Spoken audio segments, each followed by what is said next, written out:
Good morning students. आज हम chemistry का चैप्टर नहीं पढ़ेंगे। आज ओनली हमारी फिजिक्स की क्लास होगी और फिजिक्स की क्लास में हम चैप्टर नंबर 2 स्टार्ट करने वाले हैं। राजस्थान बोर्ड के स्टूडेंट्स के लिए काफी इंपॉर्टेंट है। एनसीईआरटी में भी ये चैप्टर दिया हुआ है, तो सीबीएसई बोर्ड के स्टूडेंट्स के लिए भी ये हेल्पफुल हो सकता है। रीजन सेम सिलेबस में कोई ज्यादा डिफरेंस नहीं है, ठीक है। तो हम दोनों को सिलेबस को कवर करते हुए इसके क्वेश्चंस और जो न्यूमेरिकल्स है वो सारे करते हुए चलेंगे। एक चीज मैं आपको पहले बता दूं, चैप्टर स्टार्ट होने से पहले इस चैप्टर में से डेफिनेटली आपके लॉन्ग क्वेश्चन आएगा। लॉन्ग टाइप का क्वेश्चन आता है जो 4 मार्क्स का होता है, ठीक है। इस चैप्टर में से जरूर आपको देखने को मिलेगा आपके बोर्ड एग्जाम में, तो थोड़ा सा इसको ध्यान से समझने की कोशिश करेंगे, ठीक है। और कोई मुश्किल चैप्टर नहीं है, इसके अंदर स्टेप बाय स्टेप अपन चलेंगे, ठीक है। इस चैप्टर का जो सबसे पहला टॉपिक हम पढ़ने वाले हैं वो है विद्युत फ्लक्स। विद्युत फ्लक्स बहुत ही आसान सा टॉपिक है और बहुत ही इंपॉर्टेंट टॉपिक भी है, ठीक है। आप ऐसे समझ लीजिए इसके अंदर कि जैसे मान लीजिए इस पूरे रूम के अंदर मैंने इलेक्ट्रिक फील्ड प्रोड्यूस कर दिया, इस पूरे रूम के अंदर मैंने विद्युत क्षेत्र उत्पन्न कर दिया, ठीक है। और इस रूम के अंदर ये जो बोर्ड है, इस बोर्ड को आप मान लीजिए चालक पट्टी का, ये लोहे की पट्टी का मान लीजिए, ठीक है। तो आपको ये सबको पता है कि विद्युत क्षेत्र जो होगा वहां पर विद्युत बल रेखाएं जरूर होती है, विद्युत क्षेत्र रेखाएं जरूर होती है। तो इस विद्युत क्षेत्र की जो रेखाएं हैं वो इस बोर्ड से जरूर गुजरेगी, ठीक है। हो सकता है इससे 1000 गुजर जाए, लाख गुजर जाए, 100 गुजर जाए। तो जितनी भी विद्युत बल रेखाएं इस पृष्ठ से गुजरेगी, ठीक है, वो उनकी संख्या, उन विद्युत बल रेखाओं की संख्या ही क्या कहलाती है? विद्युत फ्लक्स। तो क्या डेफिनेशन हुई?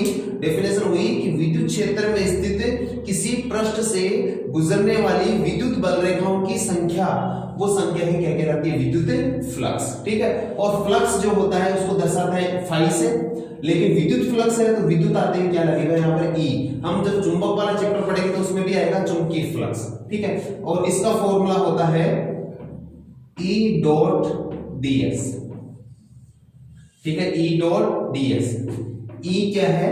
विद्युत क्षेत्र, ठीक है, विद्युत क्षेत्र की तीव्रता। और ds क्या है?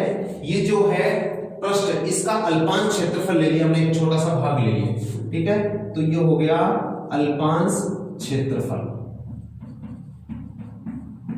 ठीक है। अब यहाँ डॉट आ रहा है, डॉट का मतलब क्या है? ये दोनों राशि सदिश राशि है, डॉट आ रहा है मतलब जो विद्युत फ्लक्स होता है वो विद्युत क्षेत्र और जो अल्पांश क्षेत्रफल होता है उसका, उन दोनों के सदिशों का कौन सा गुणनफल होता है? अदिश गुणनफल। और आप सबको पता है कि अदिश गुणनफल में जब भी डॉट हटेगा क्या लगता है? cos theta. तो ये फ्लक्स का एक और फॉर्मूला आ गया। अगर आपको क्वेश्चन में एंगल दिया हुआ है, कोण दिया हुआ है, तो आप ये फॉर्मूला इस्तेमाल करेंगे, और अगर एंगल नहीं दिया हुआ है तो डायरेक्ट आप इनको दोनों को मल्टीप्लाई करेंगे, ठीक है। अब देखिए conditions. Case first, condition first क्या है? फाई 0 हो जाए। फाई को क्या मान लिया हमने? 0। फाई का मतलब, 0 का मतलब क्या है? देखिए ई और ds, इन दोनों के बीच में के मध्य कोण, वो क्या हो जाएगा? 0। अब इसका मतलब 0 कैसे होगा? देखिए कोई भी पृष्ठ है उसका क्षेत्रफल हमेशा उसके ऐसे केंद्र से मान ली उसके लंबवत गुजरेगा ऐसे, तो ये तो क्षेत्रफल की दिशा होगी। और अगर विद्युत क्षेत्र की भी दिशा यही होगी, ऐसे समझो, जैसे ये पृष्ठ है, या आयताकार पृष्ठ मान लिया, इसके क्षेत्रफल की दिशा ये हो गई, ये ds हो गया। और अगर विद्युत क्षेत्र की भी दिशा यही होगी, दोनों सेम, तो थीटा क्या होगा यहाँ पर? 0। और थीटा 0, यहाँ 0 रखेंगे, cos 0 की वैल्यू कितनी होती है? 1। तो फाई e इक्वल्स टू कितना आ जाएगा? E ds। और ये जो फ्लक्स होता है ये क्या होता है? मैक्सिमम। समझ में आया? ये अब केस सेकंड क्या है? देखिए केस सेकंड, केस सेकंड है थीटा कितना ले ले? 90 डिग्री। थीटा कितना ले ले? 90 डिग्री। 90 डिग्री का मतलब क्या है? देखिए ये जो पृष्ठ है ये ऐसे रख दिया हमने, ये अभी बोर्ड ऐसे खड़ा हुआ है, इसको हमने हॉरिजॉन्टल रख दिया। तो अब इसके विद्युत जो क्षेत्रफल है उसकी दिशा तो ये हो गई, क्योंकि मैंने बोला केंद्र से लंबवत, और विद्युत क्षेत्र की दिशा क्या रहेगी? ये। तो थीटा कितना हो गया? 90। और यह 90 रखेंगे तो cos 90 क्या होता है? 0। तो इस कंडीशन में फाई की वैल्यू कितनी हो जाएगी? 0। और ये होता है मिनिमम, ठीक है। एक कंडीशन और हो सकती है, उसका अपोजिट करते हैं। अपोजिट का मतलब ये इस टाइप से। अब ds तो इधर हो जाएगा और विद्युत क्षेत्र इधर हो जाएगा, दोनों के बीच में एंगल कितना हो जाएगा 180, और ये 180 रखेंगे तो cos 180 कितना होता है -1, तो ये टोटल जो ये वाली वैल्यू है ये अब किस में आ जाएगी माइनस में, तो मतलब थर्ड कंडीशन में माइनस में आ जाएगा फ्लक्स। ठीक है, मैक्सिमम कब होता है जब विद्युत क्षेत्र और अल्पांश क्षेत्रफल के मध्य कोण कितना होता है 0, और न्यूनतम कब होता है जब दोनों एक दूसरे के होते हैं लंबवत। ठीक है, ये ध्यान रखेंगे तीनों कंडीशन। ये हमारा विद्युत फ्लक्स वाला टॉपिक कंप्लीट है। अब इसका एक न्यूमेरिकल कर लेते हैं।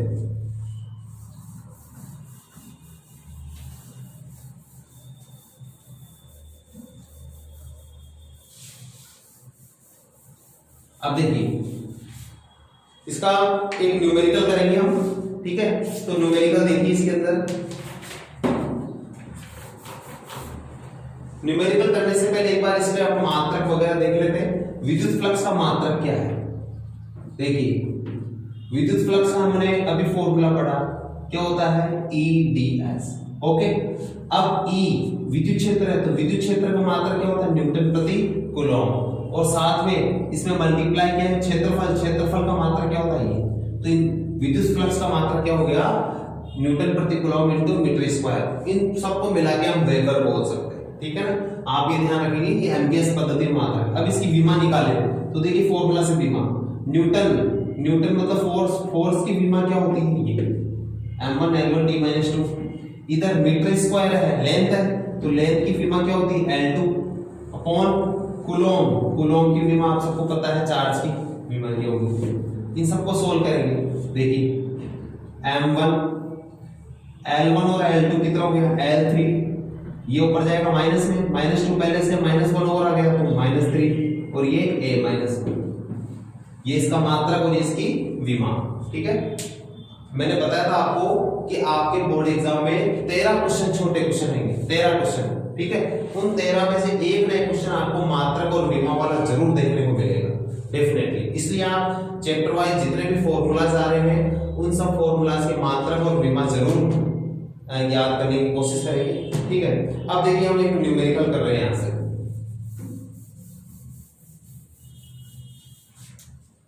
ठीक है, न्यूमेरिकल क्या है? न्यूमेरिकल है कि विद्युत क्षेत्र दे रखा है E, कितना दे रखा है 200 IK 200 IK प्लस 300 JK। ठीक है, और ये दे रखा हमें वोल्ट प्रति मीटर में। आगे बढ़ेंगे वोल्ट प्रति मीटर कैसा आता है। ठीक है, में स्थित एक क्षेत्रफल सदिश, एक क्षेत्रफल सदिश S, क्षेत्रफल को किससे दर्शा दिया S से, और उसकी वैल्यू कितने दी है 5 × 10⁻³ JK मीटर स्क्वायर से पारित विद्युत फ्लक्स क्या था। ये हमारा क्वेश्चन कंप्लीट है। ठीक है, अब देखिए विद्युत फ्लक्स ज्ञात करना है तो फाई E = क्या होता है E डॉट ds। ds की जगह हमें क्वेश्चन में क्या दिया गया S। ठीक है, वैल्यू रखते हैं। E की वैल्यू ये रही 200 IK 300 JK डॉट इसकी वैल्यू 5 × 10⁻³ JK मीटर स्क्वायर। अब देखिए डॉट आ रहा है अदिश गुणनफल। अदिश गुणनफल में क्या होता है समान सदिश को गुणा करते हैं, मतलब i को i से, j को j से और k को k से। तो यहाँ पर i है लेकिन इधर i है ही। ठीक है, तो i की वैल्यू तो कितनी होगी 0, i की वैल्यू तो कितनी होगी 0, और i × i क्या होता है 1 हो जाता है। और इसको अगर मल्टीप्लाई करेंगे तो कितना हो गया 1500, इसको मल्टीप्लाई 1500 10⁻³ ठीक है, इसको अगर लिखें अपन तो कितना आ जाएगा 10⁻³ है, तो ये हो गया 1.5। ठीक है, और इसको मात्रक के रूप में हम लिख देंगे इसके अंदर वोल्ट इनटू मीटर। ओके, इस तरह से ये क्वेश्चन सोल्व हो गया। बस ध्यान रखने की क्या चीज है, यहाँ पर आपको सदिश रूप में दिया गया। सदिश रूप में दिया गया तो i को i से गुणा करना है, j को j से। एक राशि में i है दूसरी में नहीं है, तो 0 हो जाएगा, मल्टीप्लाई होगी क्योंकि है ही इसमें। ये हमारा क्वेश्चन सॉल्व हो गया। ठीक है, एक क्वेश्चन हम थीटा वाला भी कर लेते हैं इसमें।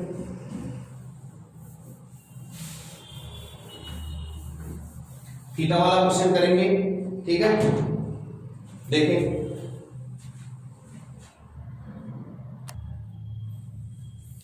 देखिए हमारा क्वेश्चन है कि एक 5 सेंटीमीटर त्रिज्या की वृत्ताकार शीट कैसी है, वृत्ताकार। ये लीजिए वृत्ताकार शीट और इसकी त्रिज्या कितनी है, 5 सेंटीमीटर। ये 5 सेंटीमीटर त्रिज्या, 5 सेंटीमीटर शीट एक समान विद्युत क्षेत्र में, ये विद्युत क्षेत्र की वैल्यू दे दी है, एक समान विद्युत क्षेत्र है ऐसे।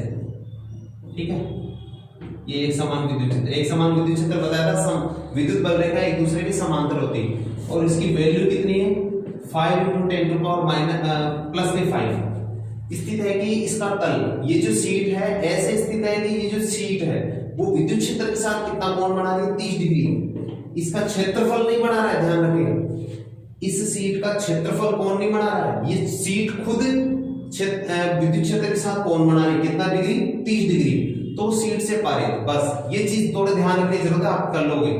ये शब्द अगर दिख जाए क्वेश्चन में, तल, जरूरी नहीं वृत्ताकार शीट हो, आयताकार हो, त्रिभुजाकार हो, कैसे भी हो, अगर तल शब्द दिख जाए तो एंगल जो है ना वो हमेशा कैसे निकालोगे, जो इतना भी कोण दे रखा है आपको 90 में से माइनस करना है। तो अब हमें यहाँ पर क्वेश्चन में जब सोल्व करेंगे तो आंसर क्वेश्चन में थीटा कितना रखना है, 60 डिग्री, क्योंकि ये विद्युत क्षेत्र के साथ कोण जो बना रहा है, कौन बना रही है, शीट, ना कि क्षेत्रफल। तो क्षेत्रफल कितना बनाएगा, 60 डिग्री। तो देखिए रख दीजिए phi e = E ds cos theta, phi e = E की वैल्यू आपको दी है 5 × 10⁵ हो गया। ds कितना दिया है, क्षेत्रफल हमें निकालना है, अभी निकाल लेते हैं, साइड में देखिएगा ds की वैल्यू। अब बताइए शीट कैसी है, वृत्ताकार, वृत्त का क्षेत्रफल क्या होता है, πr²। पाई की वैल्यू आप सबको पता है r की वैल्यू हमें दी गई है 5, किसमें दी है, सेंटीमीटर में। इसको मीटर में बदलेंगे तो 100 का डिवाइड करेंगे और स्क्वायर है तो ये वैल्यू हम रख देते हैं यहाँ पर।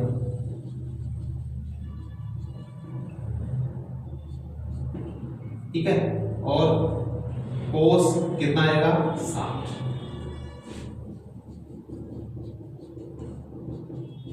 आप इसको सोल्व करेंगे, 5 का स्क्वायर 25, -2 का स्क्वायर -4 और cos 60 का मान 1/2 रख दें। इस पूरे को सोल्व करेंगे, आपके पास जो भी आएगा आंसर वो विद्युत फ्लक्स की वैल्यू हो जाएगी। ठीक है, इस तरह से आप इसको सोल्व कर सकते हैं। तो ये हमारा इस चैप्टर का पहला टॉपिक कंप्लीट है, विद्युत फ्लक्स। आशा करता हूं आप सबको समझ में आया होगा, कोई दिक्कत नहीं है।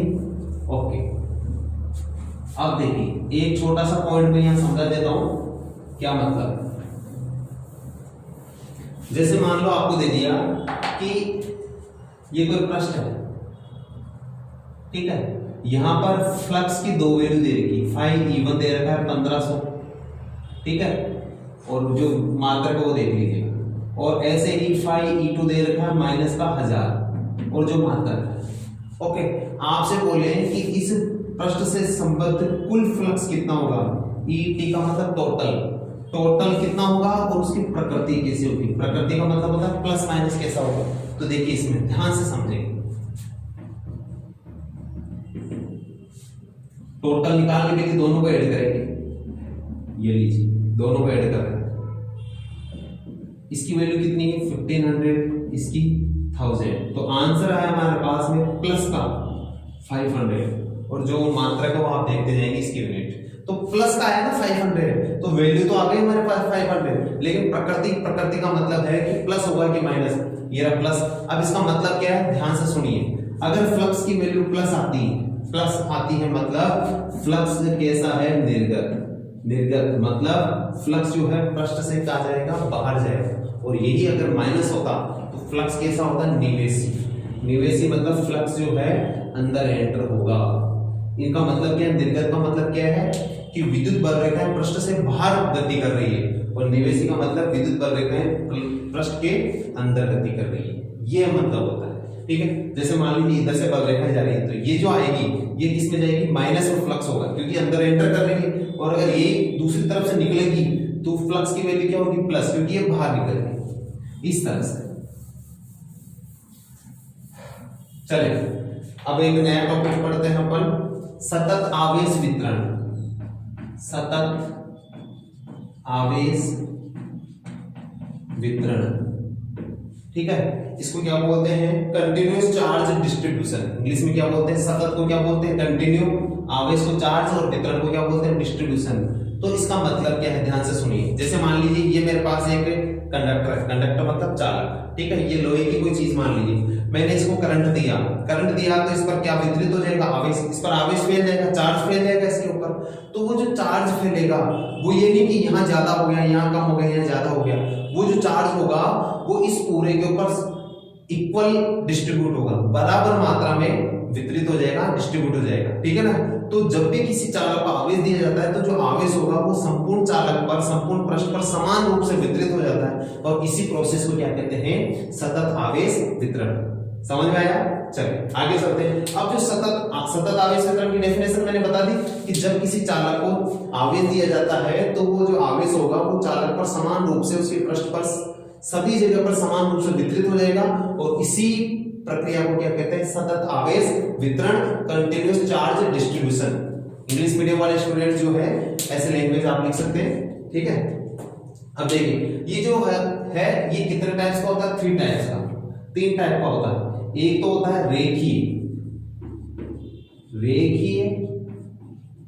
आवेश वितरण, इसको इंग्लिश में क्या बोलेंगे? लीनियर चार्ज डिस्ट्रीब्यूशन, ठीक है, और इसको डिनोट करते हैं लैम्डा से। ऐसे ही सेकंड जो होगा वो होगा पृष्ठ आवेश वितरण, पृष्ठ आवेश वितरण, इसको हम सिग्मा से डिनोट करेंगे। किससे? सिग्मा से। और पृष्ठ को इंग्लिश में क्या बोलते हैं? सरफेस। क्या बोलेंगे इंग्लिश में? Surface charge distribution. और थर्ड होता है आयतन आवेश वितरण, आयतन आवेश वितरण, इसको दर्शाते हैं रॉ से। आयतन को बोलते हैं इंग्लिश में वॉल्यूम, तो वॉल्यूम चार्ज डिस्ट्रीब्यूशन, ठीक है। अब देखिए इन तीनों को हम एक एक करके समझेंगे, ठीक है। अब देखिए आप इन सबको समझने के लिए आप सबके पास हाथ में पेन होगा, तो पेन सबसे बेस्ट एग्जांपल, ठीक है। अब कैसे पेन सबसे बेस्ट एग्जांपल कैसे होगा देखेंगे। आपके पेन में रिफिल होती है, ठीक है, रिफिल को आप एक वायर मान लीजिए, वायर तार मान लीजिए, ठीक है। तो अगर उस वायर को मान लीजिए वो लोहे का बना हुआ जैसे मान लीजिए, तो अगर उस वायर को हम करंट देंगे, ठीक है, तो जो करंट होगा वो वायर के लेंथ के अकॉर्डिंग डिस्ट्रीब्यूट होगा, लंबाई के अनुसार वितरित होगा, ठीक है। उसका कोई प्रश्न तो होता नहीं है, तो लंबाई के अनुसार वितरित होगा, ठीक है। तो उसको क्या बोलते हैं? रेखीय आवेश वितरण। तो मतलब देखिए इसको लैम्डा से दर्शा रहे हैं, तो इसका फॉर्मूला क्या होता है? Lambda equals to Q/L। नीचे जो आ रही है उसके अनुसार वितरित होगा, उसके अकॉर्डिंग डिस्ट्रीब्यूट होगा। तो किसी चालक की लंबाई के अनुदिश जो आवेश का वितरण होता है, डिस्ट्रीब्यूशन होता है अकॉर्डिंग टू लेंथ, ठीक है, जो चार्ज का डिस्ट्रीब्यूशन होता है उसी को क्या कहते हैं? रेखीय आवेश वितरण। और इसका फॉर्मूला क्या हो गया? Lambda equals to Q/L। Length के अनुसार डिस्ट्रीब्यूट हो रहा है तो उसको नीचे क्या आ गया? लेंथ। अब देखो इसको मात्रक भी यहीं से निकाल लेते हैं। चार्ज का मात्रक पता है आपको, कूलम होता है, और लंबाई का मात्रक क्या होता है? मीटर। तो इसका मात्रक क्या हो गया? कूलम प्रति मीटर। और ये बताइए मैंने इसको समझाने के लिए आपको किसका एग्जांपल दिया? तार का। तो इसका यूज भी किस लिए किया जाता है? किसी भी तार के लिए विद्युत क्षेत्र ज्ञात करने में, किसी भी वायर के लिए इलेक्ट्रिक फील्ड फाइंड आउट करने के लिए हम लीनियर चार्ज डिस्ट्रीब्यूशन का यूज करते हैं, ठीक है। अब सेकंड समझेंगे, मैंने बोला पेन से समझना है सारा। सेकंड इसको समझेंगे कि रिफिल को नहीं देखना है, आप पेन का जो ऊपर का पूरा खोखा होता है, जैसे मैं समझा देता हूं, ये मान लीजिए पेन है, ठीक है। इस पेन के अंदर रिफिल थी, उसको तो वायर मान लिया, लेकिन जो पेन है इसकी जो सरफेस है, ठीक है, इसके अकॉर्डिंग अगर ये पेन हम लोहे का बना हुआ मान लें और इसको चार्ज देंगे, तो जो चार्ज होगा सारा इसकी सरफेस पर डिस्ट्रीब्यूट हो जाएगा। और सरफेस पर जैसे आता है तो क्या लेते हैं? एरिया, क्षेत्रफल। तो क्षेत्रफल के अकॉर्डिंग अगर एरिया के अकॉर्डिंग अगर चार्ज डिस्ट्रीब्यूट होता है, आवेश वितरित होता है, तो उसको क्या बोलते हैं? पृष्ठ आवेश वितरण। तो परिभाषा क्या हो जाएगी? एकांक आवेश में वितरित, एकांक आवेश में आवेश वितरण को ही क्या कहते हैं? पृष्ठ आवेश वितरण। इसको किससे दर्शाते हैं? सिग्मा से। फॉर्मूला वही आएगा, ऊपर तो क्यू आएगा, सब के अंदर फिक्स है। लंबाई थी पहले, इस बार क्या आ गया? क्षेत्रफल। मात्रक क्या हो जाएगा? क्यू का तो मात्रक कूलम, और क्षेत्रफल का मात्रक क्या हो गया? Metre square. ये लीजिए और इसका यूज किस लिए किया जाता है? इसका यूज करते हैं हम सरफेस वाली चीजों के लिए, ठीक है ना। और एक क्वेश्चन और कि पृष्ठ आवेश जो वितरण है, अच्छा कई बुक्स में वितरण की जगह ये भी लिख देते हैं घनत्व, पृष्ठ आवेश घनत्व, ठीक है, डेंसिटी भी बोल सकते हैं, वो सब दोनों चीज एक ही। क्वेश्चन आता है कि पृष्ठ आवेश वितरण की वैल्यू सबसे ज्यादा कहाँ होती है, ठीक है। आप जैसे इसको एक एग्जांपल से समझे, कॉम्ब, कॉम्ब मतलब कंगा, जानते हो कंगा, जैसे मान लीजिए ये कंगा है, ठीक है, ये कंगा मान लिया हमने, ये कॉम्ब, ये लोहे का बना हुआ है, इसको हमने चार्ज दिया, तो चार्ज देंगे तो चार्ज डिस्ट्रीब्यूट होगा, ठीक है, चार्ज यहां पर भी जाएगा और इसकी जो कॉम्ब के जो क्या बोल सकते हैं इसको, नुकीली चीजें हैं, इनके ऊपर भी जाएगा चार्ज, ठीक है। तो क्वेश्चन बोला जाएगा कि जो पृष्ठ आवेश वितरण होता है सबसे ज्यादा होता कहाँ है, तो ध्यान से सुनिए। आप एक चीज बताइए, हम कंघी से बाल बनाते हैं, ठीक है, कंघी से बाल बनाते हैं तो कौन सी चीज हमारे बालों के अंदर या हमारे सिर के अंदर चुभेगी, चुभेगी कौन सी चीज? सीधी सी बात है, इसकी जो नेल्स होंगे वो चुभेंगे, ठीक है, तीखी वाली चीज, तो सीधी सी बात है पृष्ठ आवेश वितरण जो होगा सबसे ज्यादा कहाँ होगा? नुकीले पृष्ठ पर, नुकीले पृष्ठ पर सबसे ज्यादा होगा। तो इस कॉम्ब के अंदर अगर देखिए तो सबसे ज्यादा पृष्ठ आवेश घनत्व कहाँ मिलेगा आपको? इन नुकीले पृष्ठों पर मिलेगा। ओके, चले आगे चलते हैं। थर्ड वाला, इसको बोलते हैं आयतन आवेश वितरण या वॉल्यूम चार्ज डिस्ट्रीब्यूशन या डेंसिटी भी बोल सकते हैं, घनत्व। आप देखिए वॉल्यूम, वॉल्यूम कब लेंगे? जैसे मैंने पेन का एग्जांपल दिया, पहले तो लिया पेन की रिफिल, फिर लिया पेन का खोखा जो बोल सकते हैं। अब पेन के अंदर चलते हैं, रिफिल के अंदर नहीं, पेन के अंदर। पेन के अंदर क्या होगा? खाली स्थान, तो खाली स्थान वाले जो चीज है उसको क्या बोलेंगे? वॉल्यूम, ठीक है। तो अगर चार्ज उसके अंदर चल जाए, वॉल्यूम के अंदर, तो वो क्या कहलाएगा? आयतन आवेश वितरण। तो परिभाषा क्या होगी? एकांक आयतन में आवेश वितरण को ही क्या कहते हैं? आयतन आवेश वितरण। फॉर्मूला वही, रो आ जाएगा, क्यू का क्यू और अपॉन में क्या आ जाएगा? वी। वी क्या है?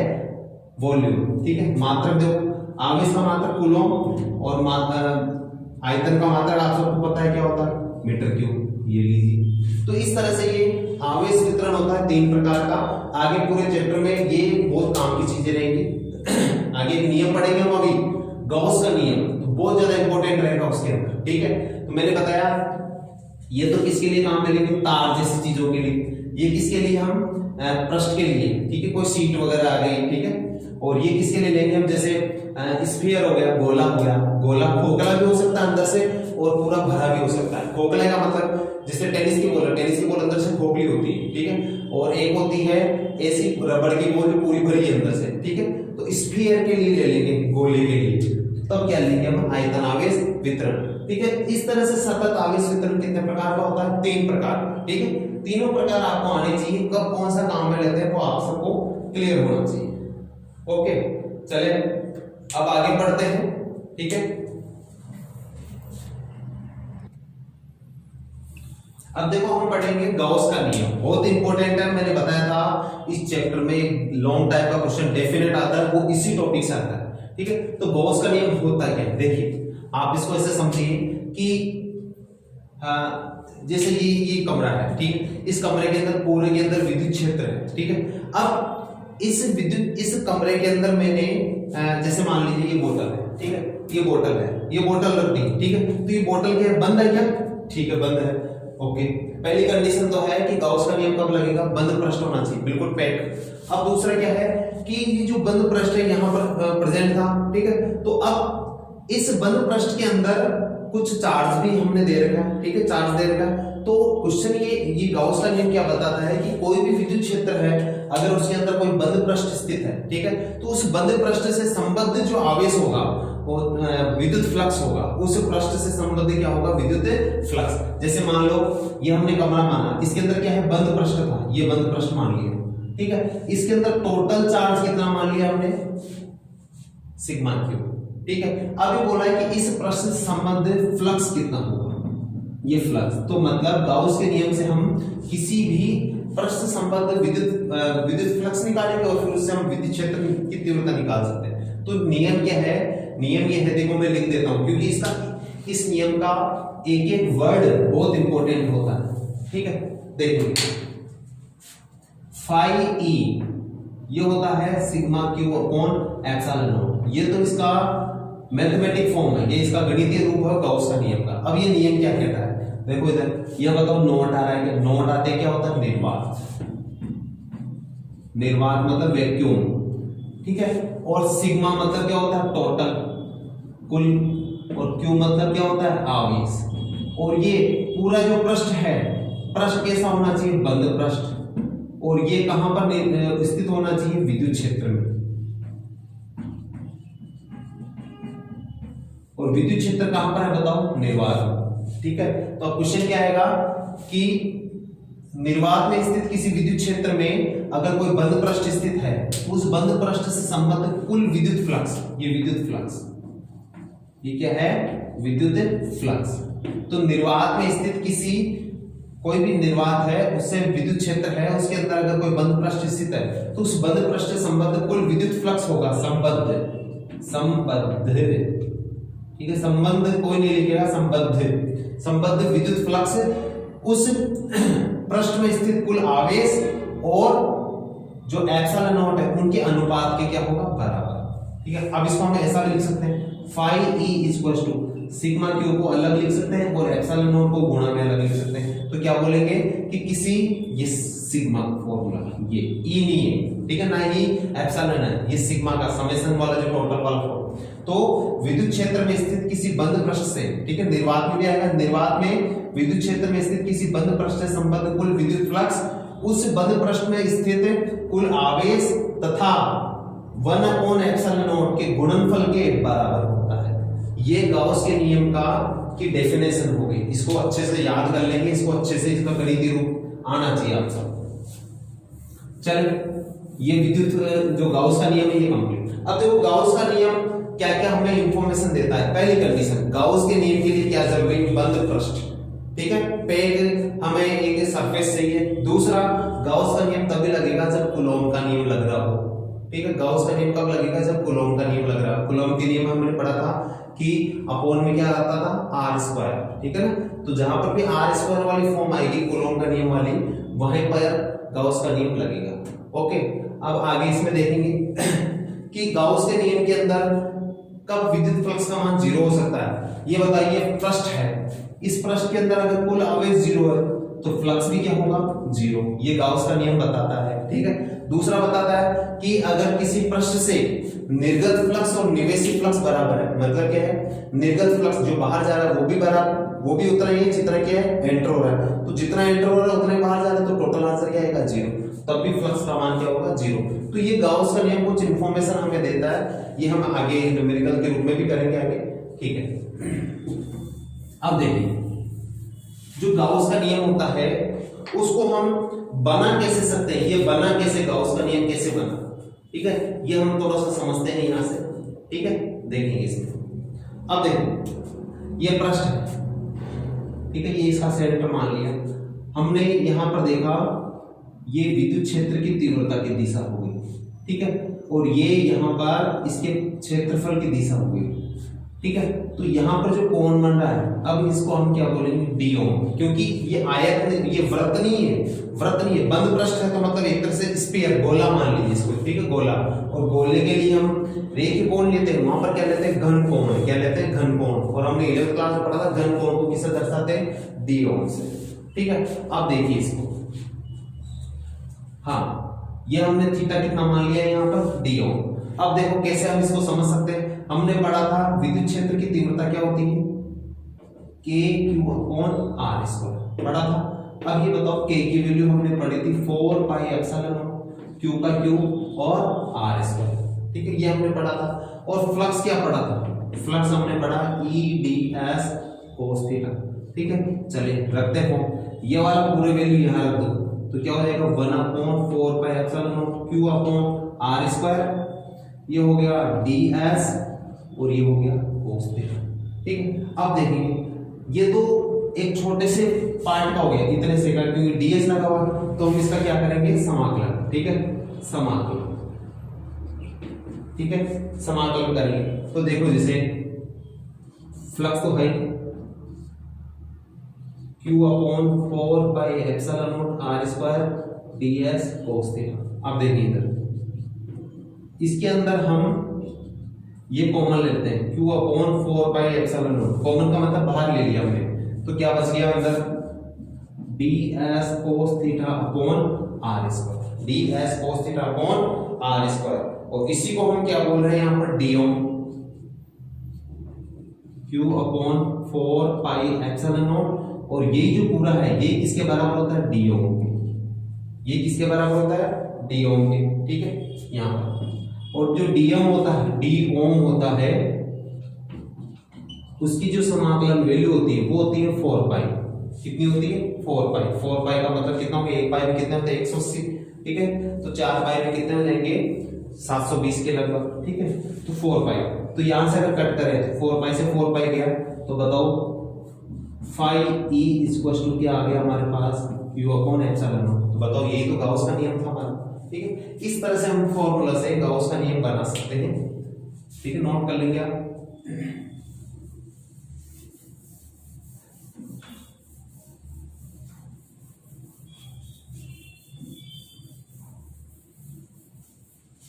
ठीक है, अब देखते हैं इसके अंदर जो गाउस का नियम है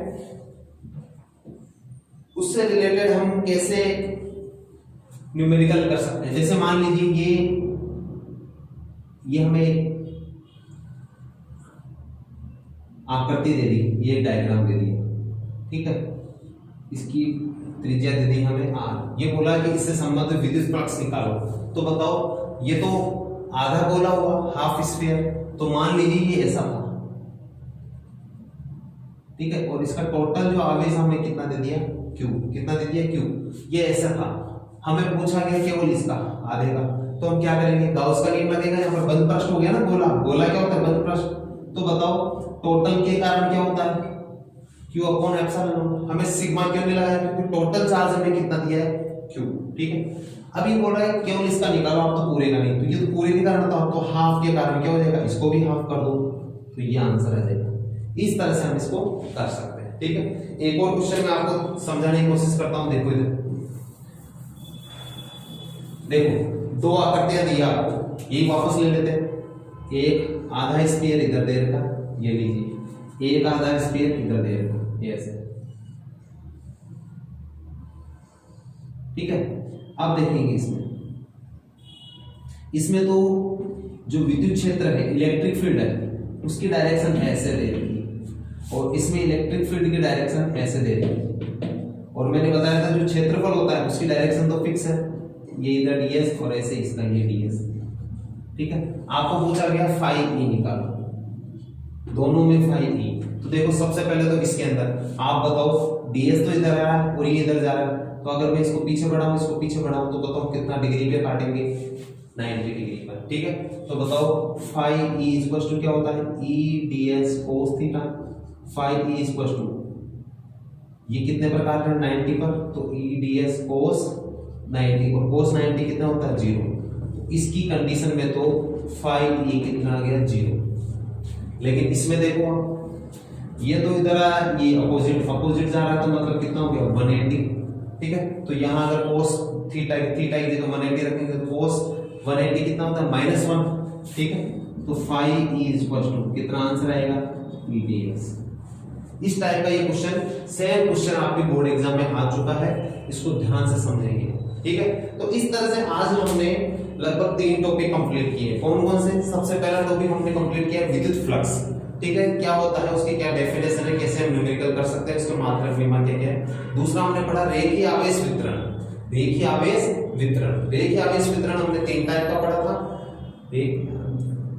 आवेश वितरण 3 प्रकार का पढ़ा था हमने, रेखीय आवेश वितरण, पृष्ठ आवेश वितरण और आयतन आवेश वितरण। और तीसरा टॉपिक हमने पढ़ा गाउस का नियम। गाउस का नियम क्या होता है, कब लगेगा, कौन कौन सी कंडीशन है, कैसे बनता है ये इसका फॉर्मूला, और कब कब इसके कैसे न्यूमेरिकल सोल्व कर सकते हैं, ठीक है। इस तरह से हम इस चैप्टर की एक तरह से बेस जो है वो हमने क्लियर कर लिया है। अब जो हमारा अगली जो क्लास होगी उसमें हम ओनली के डेरिवेशंस करेंगे कि गाउस का जो लॉ है वो कब कब काम में आएगा, ठीक है।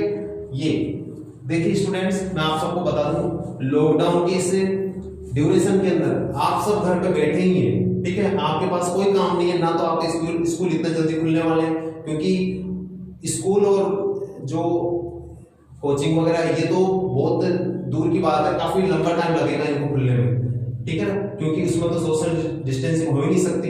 तो गवर्नमेंट सबसे लगभग ये मान लीजिए लास्ट में खोलने वाली है, ठीक है। तो आपको करना कुछ नहीं है, बस इस जो लॉकडाउन है इसके अंदर जो आपको टाइम मिल रहा है इसका बेनिफिट उठाना, ठीक है।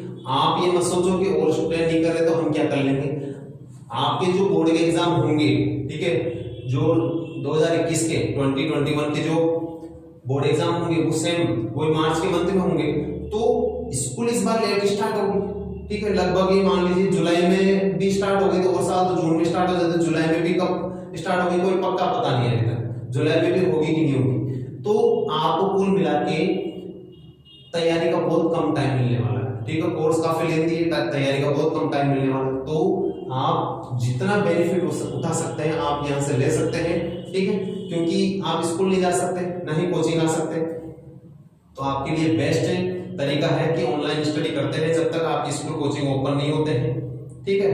और मैं आपसे वापस रिक्वेस्ट करता हूं कि अगर आपको क्लासेस अच्छी लग रही है तो लाइक जरूर करिएगा, कमेंट में बताइएगा कैसा क्या कोई क्वेश्चन है तो मैं आप सबको बता दूं, अगर आपको कोई क्वेश्चन है तो आप मेरे व्हाट्सएप नंबर पर वो क्वेश्चन भेज सकते हैं और आपको कोशिश में करूंगा जल्दी से जल्दी उसको रिप्लाई करने की, ठीक है। ये मेरा व्हाट्सएप नंबर है, जो भी आपकी क्वेरीज होगी वो आपको इस नंबर पे सॉर्ट आउट कर दी जाएगी, ठीक है।